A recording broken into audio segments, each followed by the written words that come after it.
देखें जनाब, फर्ज करें कि अगर आप हिस्टोग्राम बनाएं और आपके पास जो डाटा है इस तरीके से आए कि जो शुरू शुरू की बार्स हैं वो बहुत ज़्यादा हाई हों और आगे जाके बार्स नीचे चलती जा रही हों, इस तरह के डाटा की जब आप ये फ्रीक्वेंसी कर्व बनाएंगे तो वो पहले ऊपर को जाएगी और फिर नीचे आके इस तरफ को जो है ना वो लीक हो जाएगी।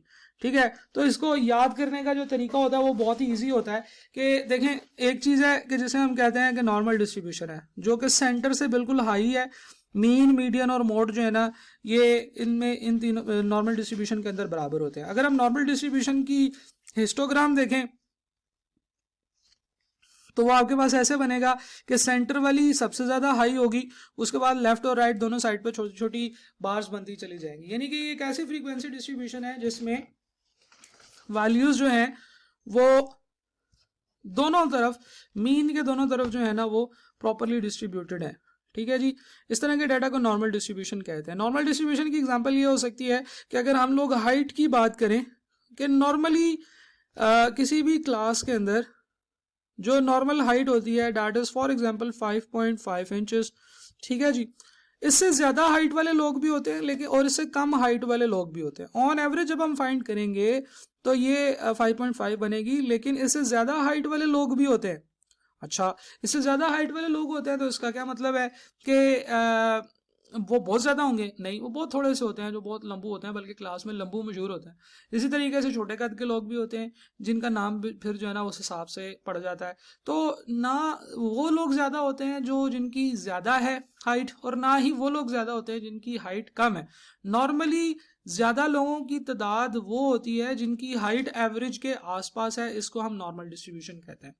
लेकिन अगर हम फर्ज करें कि उन तमाम बच्चों के वालिदैन की सैलरियों की बात करें तो जो एवरेज सैलरी होगी, फर्ज करें कि एक घर में फैमिली की एवरेज सैलरी जो है ना वो 50,000 है। ठीक है, तो ऑन एवरेज 50,000 के आसपास लोगों की सैलरी होगी, लेकिन इससे नीचे वाली साइड पे लोगों की तादाद ज़्यादा होगी, क्योंकि पाकिस्तान में जो लोग सैलरी पे काम करते हैं सैलरी आपको पता है इतनी ज़्यादा नहीं होती हैं। तो जो लोअर साइड है इस साइड पे ज़्यादा लोग होंगे, अपर साइड पे लोग बहुत थोड़े से होंगे जिनके वालिदैन बड़े ही अमीर लोग हैं। ठीक है जी, तो अमीर वालिदैन वाले बच्चे कम होते हैं, गरीब वालिदैन वाले बच्चे आपको पता है किसी भी क्लास में या एक लोअर मिडिल क्लास है, मिडिल क्लास से ताल्लुक रखने वाले वाइट कलर लोग जो होते हैं वो ज़्यादा होते हैं। तो इस केस में जब हम एवरेज फाइंड करेंगे तो एवरेज एक कोई ना कोई नंबर तो निकल आएगा, लेकिन उस नंबर से ऊपर वाली साइड पे लोग कम होंगे, नीचे वाली साइड पे लोग ज़्यादा होंगे।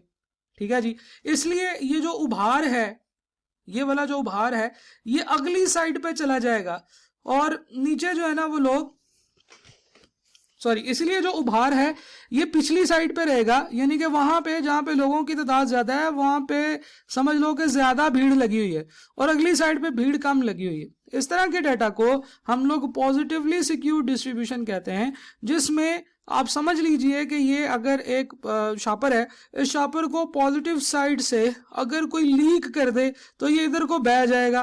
क्या ख्याल है, बह गया ना? ठीक है ना, आप देखें कि ये आपके पास मैं याद करने का तरीका बता रहा हूँ कि यहाँ से 0 होता है, इस तरफ को जाएं तो पॉजिटिव होता है और यहाँ से पीछे की तरफ जाए तो नेगेटिव होता है। तो जनाब शेप को अब याद करने का तरीका बहुत ही आसान है कि अगर एक शेप जो है वो ऐसे है और लीक हो गई है पॉजिटिव साइड पे, उसकी ये पॉजिटिव साइड वाली जो टेल है ये लंबी है, तो इसे हम कहते हैं पॉजिटिवली सिक्योर्ड डाटा। और अगर उसका जो डाटा है वो इस तरीके से है कि उसमें जो मेजॉरिटी लोग हैं वो एवरेज से ऊपर हैं, तो इस तरह के डाटा को हम लोग कहते हैं नेगेटिवली सिक्योर्ड डिस्ट्रीब्यूशन। अब इसकी भी जो एग्जांपल है वो आप लोगों के सामने यहाँ पे दी हुई है। फॉर एग्जांपल एक क्लास में, इसी क्यूएम की क्लास में बच्चों के जो मार्क्स हैं उनकी एवरेज हम फाइंड आउट करते हैं।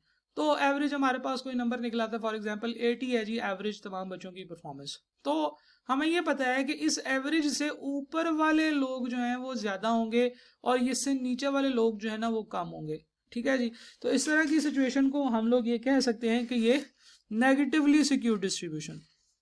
ठीक है जी, सही है, क्योंकि हम लोग उन चीज़ों की बात कर रहे हैं जो कि आप फ्रीक्वेंसी बेस्ड हैं, यानी कि जिसमें लोग ज़्यादा किस तरफ होते हैं, तो फिर हम लोग ये जो पहाड़ी है इसकी हाइट वहां पे होगी जहां पे ज्यादा लोग होते हैं। फॉर एग्जांपल नॉर्मल डिस्ट्रीब्यूशन के अंदर ज्यादा लोग सेंटर में होते हैं, तो इसलिए ये एक पहाड़ी ऐसी है जिसकी जो टिप है वो सेंटर में। अगर हम लोग सैलरी की बात करें तो ज़्यादा लोग जो है ना वो उनकी सैलरी कम होती है, लोअर साइड पे होते हैं, तो हम इन्हें कह सकते हैं कि ये पॉजिटिवली सिक्योर डिस्ट्रीब्यूशन है, ठीक है जी, क्योंकि ये पॉजिटिव साइड पे लीक कर गई है। और अगर डाटा ऐसा है कि वो नेगेटिव साइड पे लीक कर जाए तो ये नेगेटिवली सिक्योर डिस्ट्रीब्यूशन होती है, यानी कि वो डिस्ट्रीब्यूशन जिसमें लोगों के टेस्ट के रिजल्ट्स आ रहे हैं। सही है जी। अच्छा, अगर हम लोग बॉक्स एंड विस्कर प्लॉट की बात करें तो जो नेगेटिवली सिक्योर डिस्ट्रीब्यूशन होती है, सॉरी पहले बॉक्स एंड विस्कर में नॉर्मल डिस्ट्रीब्यूशन की बात करते हैं। नॉर्मल डिस्ट्रीब्यूशन के अंदर जो बॉक्स होते हैं, बॉक्स एंड विस्कर प्लॉट के अंदर इन दोनों की हाइट सेम होती है, इन दोनों की जो चौड़ाई है वो सेम होती है, हाइट नहीं चौड़ाई सेम होती है। इस तरह की डिस्ट्रीब्यूशन को नॉर्मल डिस्ट्रीब्यूशन कहते हैं, ठीक है जी। इसको नो सिक्यूनेस या सिमेट्रिकल डिस्ट्रीब्यूशन भी कहते हैं, यानी कि अगर आपके पास एक ऐसी डिस्ट्रीब्यूशन है कि जिसका बॉक्स एंड विस्कर प्लॉट बनाया, एक ऐसा डाटा है जिसका बॉक्स एंड विस्कर प्लॉट बनाया और वो उसमें दोनों बॉक्सेस बिल्कुल एक दूसरे के इक्वल आ गए, ठीक है। इसी तरीके से अगर हम नेगेटिवली सिक्योर डिस्ट्रीब्यूशन की बात करेंगे तो नेगेटिवली सिक्योर डिस्ट्रीब्यूशन में बॉक्स में पहला जो बॉक्स होता है वो बड़ा होता है, दूसरा छोटा होता है। और कन्वर्सली जब हम पॉजिटिवली सिक्योर डिस्ट्रीब्यूशन की तरफ चलते हैं तो जो पहला बॉक्स होता है वो छोटा होता है, दूसरा बड़ा होता है। This is the example of negatively and positively secure distribution. Negative and positively secure distribution में जो सबसे इंपॉर्टेंट चीज़ है जो ये पूछी जाती है वो ये पूछी जाती है कि अच्छा बताएं इनमें मीन, मीडियन और मोड का क्या रिलेशनशिप है। तो जनाब इसको भी याद करने का तरीका बहुत ही आसान है। नॉर्मल डिस्ट्रीब्यूशन के अंदर सबसे पहले आप देखें कि जो मीन होता है, जो मीडियन होता है, जो मोड होते हैं, ये सारे बिल्कुल बराबर होते हैं। तो नॉर्मल डिस्ट्रीब्यूशन में सबसे पहले आप याद कर लें कि अगर मीन, मीडियन और मोड एक दूसरे के बराबर आ जाएं या अप्रोक्सीमेटली बराबर आ जाएं तो इसको हम कहते हैं कि ये नॉर्मल डिस्ट्रीब्यूशन, ठीक है। अच्छा, हम लोग बात करते हैं कि जब डाटा लीक होता है, फॉर एग्जांपल हमारी ये जो डिस्ट्रीब्यूशन की पहाड़ी है ये जब लीक होना शुरू हुई तो ये पॉजिटिव साइड पे लीक हुई। जब भी लीकेज शुरू होगी तो सबसे पहला या सबसे ज्यादा इफेक्ट मीन के ऊपर पड़ेगा, सिर्फ ये बात याद कर लें, सही है। जब भी लीक होना शुरू करेगा तो सबसे ज्यादा इफेक्ट मीन के ऊपर पड़ेगा। और दूसरी बात आप ये याद रख लें कि जो मोड है वो हमेशा पहाड़ी के ऊपर चढ़ के रहता है, वो नीचे नहीं आता, सही है जनाब। फॉर एग्जाम्पल हम लोग बात करते हैं नेगेटिवली सिक्योर डिस्ट्रीब्यूशन की, तो नेगेटिवली सिक्योर डिस्ट्रीब्यूशन के अंदर नेगेटिव साइड पर जैसे ही डाटा लीक हुआ मीन सबसे ज्यादा लीक हो गया। अब देखें मीन एक्स एक्सिस पे कहां पे फॉल कर रहा है, यहां पे, और मीडियन यहां पे और मोड यहां पे। तो मीन, मीडियन और मोड इन तीनों के बारे में एक एक बात। ये जो मीन है ये सबसे ज्यादा इसके ऊपर इफेक्ट पड़ता है जब डाटा लीक होता है। मीडियन हमेशा सेंटर में रहता है और मोड हमेशा पहाड़ी पे चढ़ के रहता है, ठीक है जी। इसका मतलब ये है कि if you have a negatively secure distribution तो मीन सबसे नीचे होगा, मीडियन उससे बड़ा होगा और मोड उससे बड़ा होगा। देखिए ना यहाँ पे 0 है ना, तो फॉर एग्जांपल ये हो सकता है कि ये 50 हो, ये 70 हो, ये 80 हो।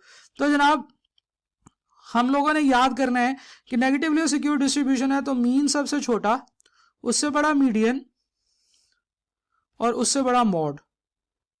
एग्जामिनर आपको ये दे देता है बताओ ये डिस्ट्रीब्यूशन कैसी है, आप कहेंगे कि जनाब ये नेगेटिवली सिक्योर डिस्ट्रीब्यूशन है। तो जनाब यहाँ पे हम लोगों ने डिस्कशन की कि मेजर ऑफ सिक्योरनेस क्या होती है और किस तरीके से हम इसके क्वेश्चंस को डील कर सकते हैं। यहाँ पे हमारा ये सेशन ख़त्म होता है। मैं एक दफ़ा फिर बताता चलूँ कि जो चार्ट्स का एरिया है इसमें से बड़े मज़े के 4-5 सवाल एग्जामिनर पूछ लेता है, और अगर आप उन 4-5 सवालों को अच्छे तरीके से सॉल्व कर पाएँ और उन नंबर्स को सिक्योर कर लें तो ये बहुत ही अच्छी बात होगी। अब इसमें किस तरह के क्वेश्चंस आते हैं, मैंने जो अपना क्वेश्चन बैंक आप लोगों के साथ शेयर किया उसमें बेतहाशा सवाल है, मेरे ख्याल से 300 के करीब क्वेश्चंस हैं चैप्टर 11 और 12 के। अगर आप वही कर लें तो that will be more than enough. और अगर आई कैप होम बेस्ड एग्जाम्स की तरफ जाता है तो मैंने कुछ स्पेशल क्वेश्चंस बना के रखे हुए हैं होम बेस्ड एग्जाम्स के लिए, आपने वो क्वेश्चंस भी ज़रूर करके जाने हैं। और वो मैंने फीडबैक की बेसिस के ऊपर बनाए हैं, वो भी मैं इंशाल्लाह आप लोगों के साथ special questions for home based exams का नाम से जो है ना वो शेयर करूँगा। कुछ बना लिए हैं, कुछ बना रहा हूँ, तो you will find that very helpful. तो यहाँ पे मैं अब इस सेशन को एंड कर रहा हूँ।